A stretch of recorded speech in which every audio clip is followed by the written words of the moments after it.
Hello and welcome to the Investing on the Go podcast brought to you by FundCalibre. I'm Ryan Lightfoot-Brown, and today I'm joined by Alex Araujo, the elite rated manager of the M&G Global Listed Infrastructure Fund.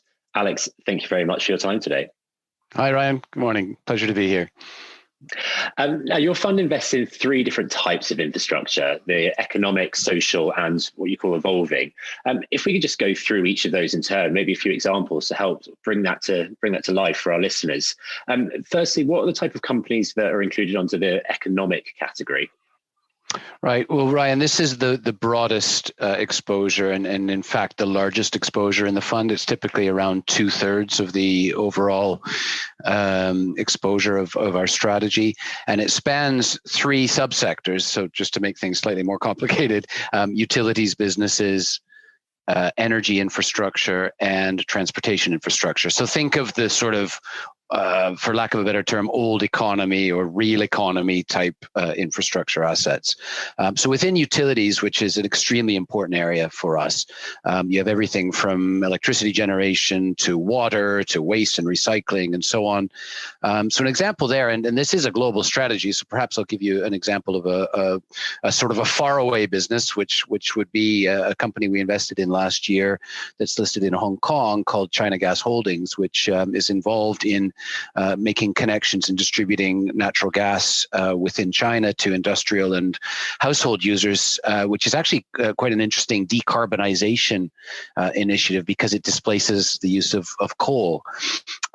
Within energy infrastructure, you can think of pipelines, for example, not energy production, not the production of energy products, but the transportation, storage, processing of these products.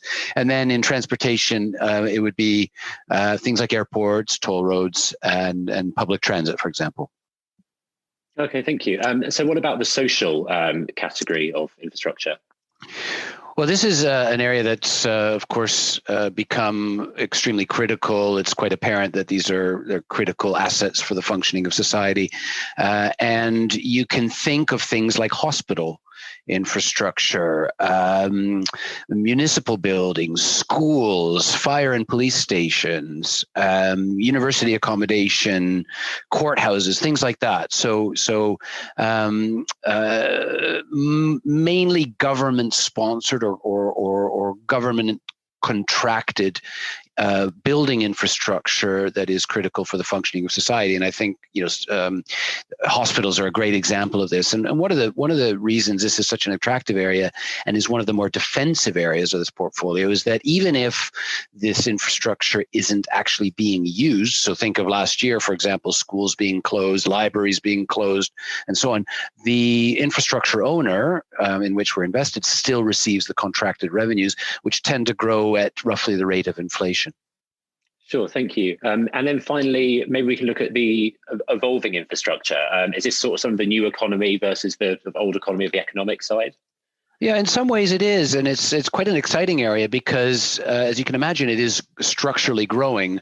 And so, in the same way that last year, for example, and more recently, we've come to find social infrastructure quite critical.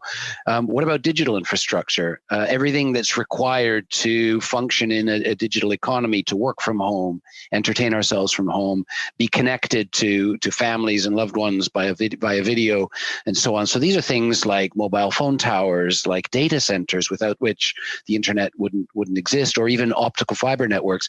And I think something else that's become quite apparent is that this infrastructure has significant requirements for further investment to make it more robust, to address the demands on the need for data and connectivity. I'll give you an example of a recent holding. In fact, the newest holding in the fund, which we invested in very recently, is a German listed company called Vantage Towers. And this is actually the spin-off of the digital infrastructure towers from Vodafone. It's something that's been happening over the years where telecom service providers have actually spun off or divested their infrastructure assets in order to fund their ambitions in building out their networks and 5G and so on. And so these digital infrastructure assets are extremely attractive for us because they have very long lives, very long-term growing contractual cash flows, and increasing opportunities around the need for 5G connectivity and so on. So it's a very exciting area. And across these three categories, I should should mention, you have very different characteristics of the underlying businesses and holdings. They don't actually necessarily move in the same direction at the same time in the same manner in various markets. So they are quite complementary and diversifying to one another. Okay, well, so with that in mind, if they are all sort of quite different, what area do you think is the most exciting today for you in terms of the opportunities that are there? Well, they're all exciting. I should preface with that.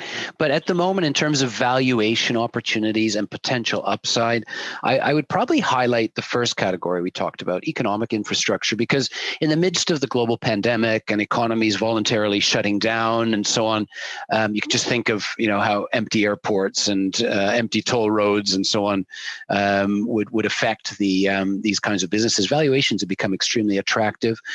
So some of the transportation infrastructure businesses and energy infrastructure, for that matter, look extremely attractive in terms of upside around reopening of economies. And the UK is sort of early in that reopening, as we all know, but others will follow, and increasingly people will become passengers again and will travel on toll roads and through airports. The other very important area, as I'm sure we're all aware, is this need for decarbonization and the greening of recoveries. And that's a huge initiative on the part of not just the European Union and the UK, but America under Biden's new infrastructure plan, and emerging markets as well, including China. And so businesses in transition, particularly around energy generation, moving from less sustainable forms of energy generation towards more renewable and more sustainable forms of energy generation are extremely attractive, including those that are providing transition fuels, like the example I gave earlier around using natural gas as a decarbonizing measure, as an intermediate step where renewables aren't yet available or the opportunity doesn't yet exist. Yeah, because on that note, actually, I noticed that in the portfolio, you recently sold a holding called Enbridge because M&G updated its sustainability policy and this company no longer fit. What would change about that company in particular, and what are the requirements of the companies in which you do invest and which areas you will exclude? Yeah, well, that holding is a particularly interesting one, and we could talk for days about it, I'm sure. It's been held on the fund since day one, and there had been some controversy around a project in which the company was a minority joint venture participant. So unfortunately not in control of the processes, and we did initially go through a validation process to get that holding in the fund. We didn't feel like the company should be excluded at the time, and it was held for a little over 3 years. The policies around UNGC or UN Global Compact violations or allegations of violation have tightened up over time, and we needed to go to our independent governance committee again with this holding. And I think it's a good example of how third-party or independent validation and scrutiny of a holding is extremely important in the world of ESG, rather than just unilaterally dismissing an issue around a controversy. So it was quite a rigorous process, hundreds and hundreds of pages of submission around it. And we were, in fact, unsuccessful in defending its position in the portfolio as a result of a vote. We did get some votes in our favor, but in the end, it was determined that the violation or the alleged violation was serious enough that it should be divested for the time being. But that, of course, can change. And given the opportunity, again, we would invest in that business because we do believe it is a very high quality, well-governed, sustainable business. It's just that we had an internal debate around it, and it didn't go our way in this case. In terms of exclusions, just to your point, we exclude certain activities around sustainability considerations, and so we put some strict limits on coal-fired power, for example, and nuclear power. And we still have some little bits of exposure. Again, remember those transition businesses that are transitioning and are providing that huge opportunity. So we don't completely exclude, but we put some strict limits. And we also have some carbon intensity thresholds that we're very, very vigilant on. And so again, all of this steering to sustainability for economic reasons in order to avoid stranded asset risk, to avoid the loss of social license to operate, and therefore ensure the sustainability of the cash flows and preserve the capital for our investors. So there's a lot to it. It's quite an involved and intricate process. Okay, thank you. And just going back to sort of the social infrastructure bucket, you own an investment trust called Home REIT, which is all about combating homelessness and providing accommodation to vulnerable people across the UK. Doesn't strike me as an area that you usually associate with making money or being a sort of investment case. Though obviously it does add value to society. Can you tell us more about the holding, sort of why you're able to sort of balance those two needs in there, please? Yeah, well, it's an interesting one, and it's analogous to other areas of social infrastructure, such as hospitals, for example, where a government-sponsored provision of infrastructure and the services within them is a private and public sector partnership in many ways. So, if you think of a hospital, yes, the NHS provides the services inside those hospitals, but it's actually the infrastructure business or owner that actually owns the building and provides that building's availability to that service. So we do have businesses like that. We have a holding, for example, called Hickle, which is a UK listed closed-ended trust, and that business owns the hospital but doesn't provide the services inside.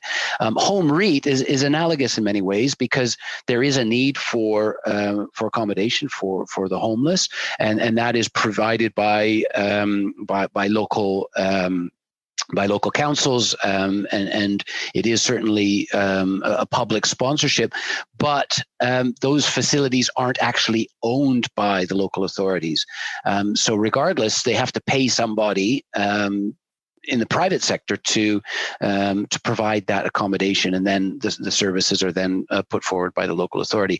So as long as that's a requirement where the local authority or the public entity doesn't actually own the infrastructure, it ends up being privately held, and its availability is paid for by that local authority to the benefit over time of investors. So it's critical social infrastructure, and it's a partnership between the private and the public sector.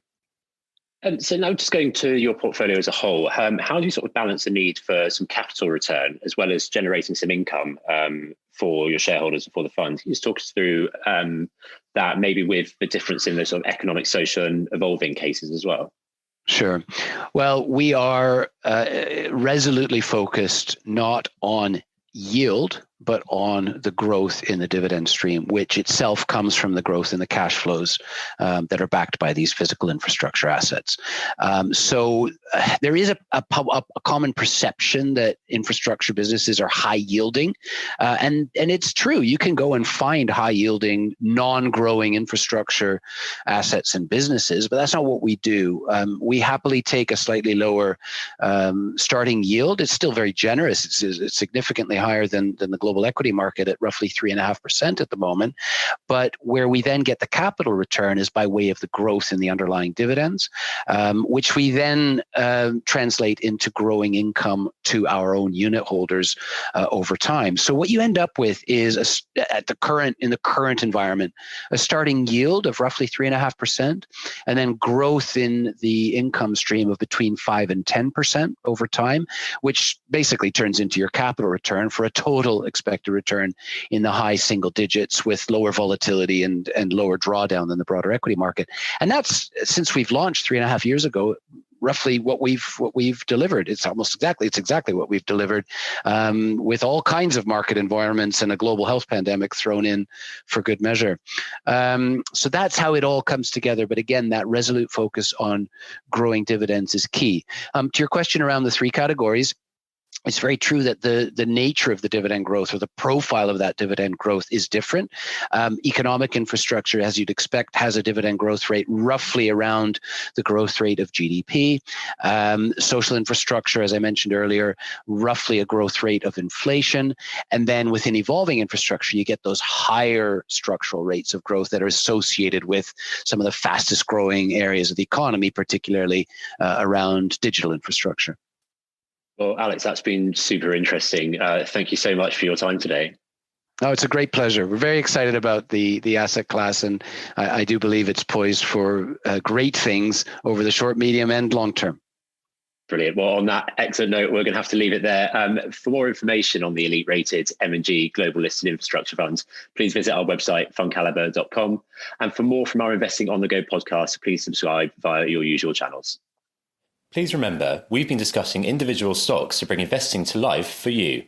It is not a recommendation to buy or sell. The fund may or may not be holding these stocks at time of your listening.